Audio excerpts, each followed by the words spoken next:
Everybody that's struggling is going through a belief system. They are manifesting that struggle unconsciously. They're not doing it with intent.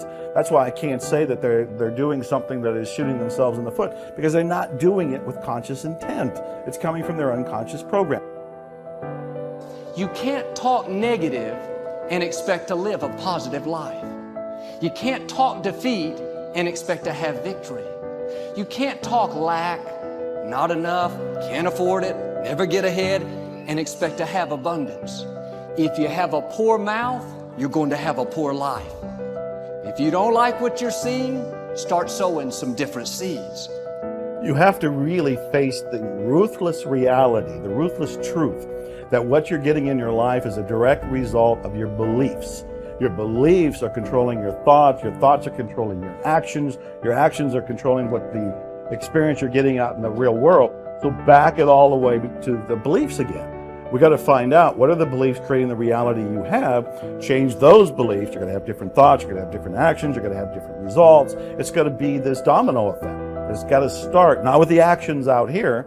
It is one way to begin it, but I find it easier, more efficient and effective to come all the way back. Start there. Power begins from within. If you're aware of who you are, if you're aware of what you're good at, what you're not good at, if you're able to see how emotions kind of govern your life, if you can learn what your weaknesses are and how to control them, you can't ever get complete control, but awareness is almost enough. Slowly through this process of knowing who you are and understanding other people and how they operate so you don't make stupid mistakes in life, you can increase that little tiny margin more and more and more, and you will be a person of power.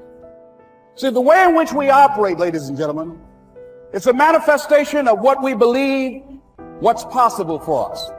Whatever you've done up to this point, all that it really is a duplication, it's a reproduction of what you believe subconsciously that you deserve and what's possible for your life. Most people operate out of their personal history, out of their memory, things they've done, things they've experienced, things they've seen, things that they have observed. What I'm suggesting that you operate out of a larger vision of yourself. I want you to see yourself doing what you want to do, experiencing what you want to experience, having what you want to have, doing what it is that gives your life some meaning and value. Operate out of your imagination, not your memory. Because whenever you look at where you want to go, I'm wanting to warn you, you will have some conversation back here after you go through the data that you've experienced in life saying you can't do it. And so what you want to begin to do is ignore that inner conversation. Start putting the right things in. Now, we live in a time in society where there's so much great information, whether it's a podcast, whether it's inspirational interviews, whether it's books or the lives of some of the people we looked at earlier. Every single day, or at least every single week, if you want to take your compass needle and start remagnetizing it in a positive direction by exposing yourself to the kind of information that supports your potential and your greatness and where you want to go. Now, there's no excuse for not being able to do that now in a society where it's so available. But if you're not choosing to do that, by default, you're going to be hooked into somebody else's agenda. If you don't start filming as the star of the movie in your life, by default, you're going to end up as a film extra in somebody else's. Remember this, you're the lead character in the story of your life, and the person who controls that script is you and your God. And at any point, you can decide to step into a new chapter. You can step in to be a whole new leading character. All you can be responsible for is yourself. Your starting position is, right, you have to evolve with the different situations that are presented to you. And my experience is, if you do that, the rest will happen. The people around you will be raised naturally. Understand that? Like if you bring anger into a situation, imagine a household where everyone's always fighting. If all of a sudden somebody's not, and somebody's bringing understanding and love, that's all they have to do. It will change things, right? But you can't sit there and say, I won't change it until everybody else does. You know, I'm going to protect myself. That doesn't work. That doesn't work. That's the chicken and the egg. Change. Right. So that you're asking, I'm just not surprised. I said such big things, all right? It's like, can it be better? Of course it can be better, but it requires that everybody work on themselves. When you saw this depressed thoughts coming in, or these self-sabotage thoughts coming in, what did you shift it with affirmations, with different thoughts? What did you start to say? It was just the awareness, that, as I said, the very first stop light where I started all of a sudden listen while I'm waiting for the light. It was like the first time I tuned in and go, what the hell are you thinking? That was the most important thing, because then the habit of not going there anymore, starting to realize, why am I thinking this negative thing? Turn around, make a positive statement right now, because that negative one is taking you on and just a repetition of this behavior become habitual. So, and habits are great. Why? No effort. I love habits. Why? You don't even have to think about them. They do it automatically, So if you put in these really great habits, you can walk through the day and think anything you want, do anything you want, and your habits, if they're good ones, will just guide you perfectly through here without even being involved with thinking. That's the game. The game is, what is heaven to you? Then program that's your life.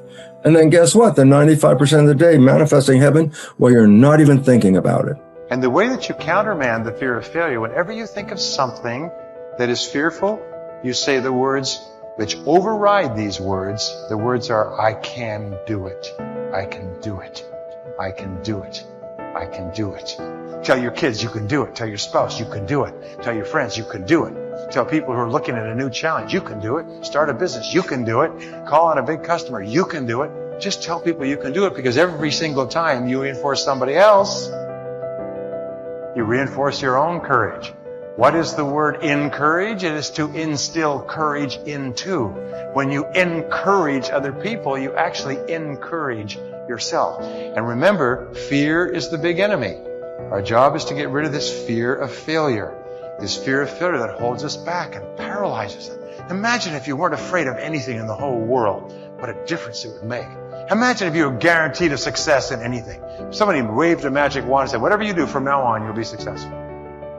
And you went out here and you could do anything, call on anybody, go anywhere, start anything, try anything, and you'd be successful. We don't realize how much of a role fear plays in our life until we think what we would do if we didn't have any. The brain is made up of two types of cells, neurons and glia, and it's pretty much complete at the 8th month of pregnancy, with twice as many neurons as the adult version. As we age, neurons that aren't used don't fit the required job, or are simply too weak, will be pruned away in a process known as neural Darwinism. Therefore, the assumption is that as we age, our capacity to learn and retain information diminishes. But it's not true. If you don't use your brain, then of course you will lose it, but that has nothing to do with age. In truth, the brain is much more pliable than we first thought. It is able to change as our environment and experiences change. We can learn, and more importantly, unlearn. Whenever you carry out certain behavior or think a thought, a neural pathway is created. If that behavior or thought is repeated often enough, the pathway becomes more fixed and turns into a neural superhighway. When those superhighways are positive, it's great.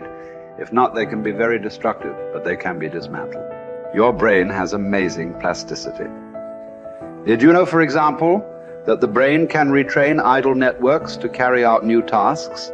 People who have suffered brain damage have been able to retrain other parts of their brain to do what the damaged part used to do. And this basic plasticity remains, regardless of age.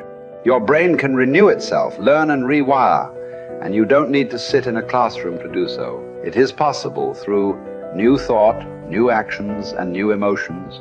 Researchers divided a test group into 4. The first group were asked to physically practice a one-handed 5-finger exercise on the piano. Group 2 were to play the piano randomly, and Group 3 were asked to watch Group 1 memorize the exercise and mentally rehearse it only while Group 4 did nothing.